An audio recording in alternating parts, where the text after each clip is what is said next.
Добрый день, дорогие друзья! Сегодня мы с вами будем знакомиться с яхтой Colvik Victor 40 английской верфи Colvik Craft. Это довольно известная лодка, и обычно ее сопоставляют с Nautica 40. И Colvik Victor 40 и Nautica 40 имеют толстый прочный корпус, оснастку типа кетч, да и внешне у них есть схожие черты. Относительно недавно Colvik Victor засветился в русскоязычном YouTube. Известный блогер, яхтсмен и просто хороший человек Кирилл приобрел такую лодку в Италии и выложил на YouTube ряд роликов о покупке и реставрации яхты. Ссылка на канал Кирилла будет под видео. Краткая история верфи Colvik Craft. В 1964 году два друга детства, Колин Чарльз Бернс и Виктор Джеймс Паска, основали компанию Endley Laminated Plastic в устье реки Blackwater на юго-востоке Великобритании. Название Colvik, которое позже примет их верфь, произошло от комбинации их двух имен. На протяжении всего времени своего существования верфь Colvik производила как парусные, так и моторные лодки. Все созданные ими лодки отличаются высокой прочностью и мореходностью. Основной ориентир был на знающих их сменов, имеющих опыт мореплавания. Colvik Craft была одним из первых и наиболее плодотворных производителей моторных и парусных яхт из стекловолокна в Великобритании. В те времена укладка слоев стеклоткани и пропитывание их эпоксидной смолой производились с помощью валиков. Такие корпуса более подвержены осмосу, и поэтому необходимо регулярно поддерживать водонепроницаемость корпуса. Тем не менее, эти корпуса являются одними из самых прочных, когда-либо построенных из этого материала. В обшивке корпусов Colvik используется композит не менее 6 см в толщину. Этого достаточно, чтобы идти вперед, не опасаясь. Кетч-оснастка, позволяющая максимально адаптироваться к ветру, была очень популярна в те времена. Да и в наше время многие предпочитают именно кетч. Для малого экипажа кетч дает неоспоримое удобство, позволяя при большой общей площади парусности работать с парусами меньшего размера, чем на бермудском шлюпе. То есть при одинаковой площади парусности каждый отдельный парус на кетче меньше, а значит и легче, чем на шлюпе. Хронология выпуска основных моделей парусных яхт Colvik Craft. 1966 год. Sea Rover 28. 1972. Colvik Craft 31. 1973. UFO 34. Colvik Atlanta 31. Colvik Springtide 24. 1974. Colvik Watson 34,5. 1975. UFO 27. Colvik Atlanta 25. 1976. UFO 31. Colvik Watson 19,5. Colvik Watson 31,5. Colvik Watson 23. 1978. Colvik Victor 40. Colvik Victor 34. Celtic Dog 27. Celtic Hub 23. Colvik Liberator 35. 1979 год. Colvik Sailor 29. 1980 год. Endurance 38. Colvik Countess 33. Colvik Countess 28. Colvik Sailor 26. 1982 год. Colvik Countess 35. 1984 год. Николсон 58. 1985 год. Colvik Victor 53. 1986 год. Colvik Countess 37. 1990. Bluewater 476. 1992 год. Jaguar 265. 1996 год. Clipper 60. В работе верфи принимали участие такие известные дизайнеры, как Джон Беннет, Кеннет Эванс, Джон Скотт, Ян Андерсон, Дэвид Педрик и Дэвид Фелхэм. Дела верфи шли хорошо, пока в 90-х годах Colvik Craft не втянулась в очень долгую и дорогостоящую судебную тяжбу по поводу 38-футовой конструкции SunQuest, которую они в конце концов проиграли. Начались финансовые проблемы, и 8 ноября 2000 года компания закрылась.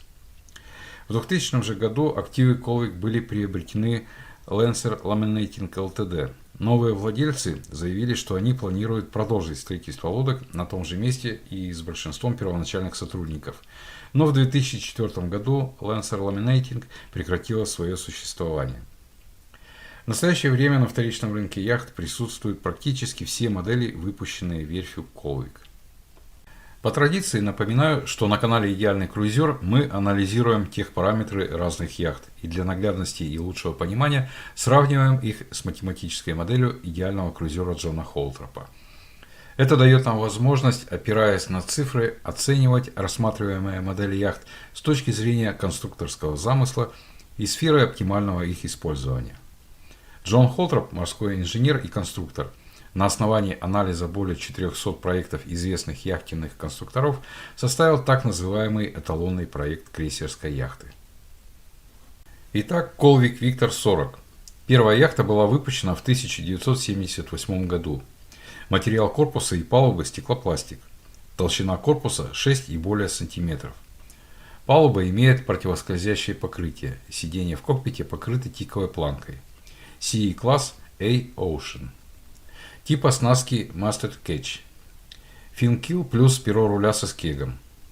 Носовое подруливающее устройство отсутствует. Дизель Turning-Craft 50 лошадиных сил. Известный замены владельцами на Volvo Penta и на Perkins. В рубке может находиться второе рулевое колесо с гидравлическим приводом на перо руля. Очень удачно решен вопрос передачи усилия от винта к корпусу. Вал винта упирается в специальный подшипник, стоящий до двигателя, что исключает осевую нагрузку на подшипники вала двигателя. Емкости. Объем бака для воды 348 литров. Объем топливного бака 238 литров. Разброс цен очень большой, зависит от многих факторов. Примеры. В Греции год выпуска 1989, цена 110 тысяч американских долларов. В Великобритании год выпуска 1985, цена 76 тысяч долларов. Бывают исключения, как в случае с блогером Кириллом. Он купил Colvik Victor 40 в Испании, с его слов, за 8 тысяч евро. О том, какой потребовался рефит, вы можете узнать на канале Кирилла. Основные размерности. Длина корпуса по палубе 40 футов. Длина корпуса по КВЛ 32,75 фута. Ширина корпуса максимальная 12,5 фута. Осадка 5,97 фута. Водоизмещение 22 046 фунтов. Площадь парусности 510 квадратных футов. На индикаторе, как и всегда, зеленая зона – это значение, соответствующее значениям для идеального круизера. Левый зеленый флаг – минимальное значение эталона. Правый зеленый флаг – максимальное значение эталона. Прогресс отображает значение показателя на индикаторе. Цифра справа – значение показателя. Первый расчетный показатель – фактор энерговооруженности. Чем легче судно и чем больше площадь парусности, тем выше этот показатель. Показатель не зависит от длины корпуса. Для Colvik Victor 40 значение фактора энерговооруженности равно 10,42. Это существенно меньше, чем у эталона. Добавим плюс к условному комфорту. Следующий показатель – фактор водоизмещения. По своей сути показывает отношение водоизмещения к длине яхты с учетом коэффициентов. Значение 280,19 соответствует эталону. Это плюс к условному комфорту. Фактор комфортности. Чем больше значение этого показателя, тем мягче и комфортнее лодка движется в море. Для Colvik Victor 40 значение равно 33,76 и попадает в диапазон эталона. Это прекрасное значение и плюс к условному комфорту. Риск опрокидывания. Критическим считается значение 2 единицы. На индикаторе это значение помечено красным флажком. Значения меньше 2 считаются хорошими. В нашем случае значение равно 1,73. Значение попадает в диапазон эталона. Это очень хорошее значение. Конечно же, это плюс к условному комфорту. Фактор балласта. Рассчитывается как отношение веса балласта к водоизмещению и является одним из показателей устойчивости. Значение 0,45 практически попадает в диапазон эталона. В данном случае предпочтение отдано устойчивости веса. Добавим плюс к условному комфорту. Стройность корпуса. Рассчитывается как отношение максимальной длины корпуса к его ширине и характеризует относительную ширину корпуса. Для крейсеров более характерны умеренно стройные корпуса. Для Colvik Victor 40 значение равно 3,2. Значение немного меньше эталонного, то есть корпус довольно широкий. Это плюс к условному комфорту. Проектная скорость корпуса. Для водоизмещающего судна зависит от длины корпуса по ватерлинии. Обычно определяется как максимальная скорость, развиваемая водоизмещающим судном при разумной мощности 2-3 лошадиные силы на тонну. В нашем случае скорость корпуса равна 7,67 узла. Это больше, чем у идеального круизера, плюс к условному драйву. Фактор скорости. Для лодок со значительной парусностью и небольшим водоизмещением фактор скорости больше единицы. Для имеющих недостаточную площадь парусов или излишне тяжелых лодок он меньше единицы. Для Colvik Victor 40 значение равно 0,92. Это существенно меньше эталонного значения, и это тоже плюс к условному комфорту.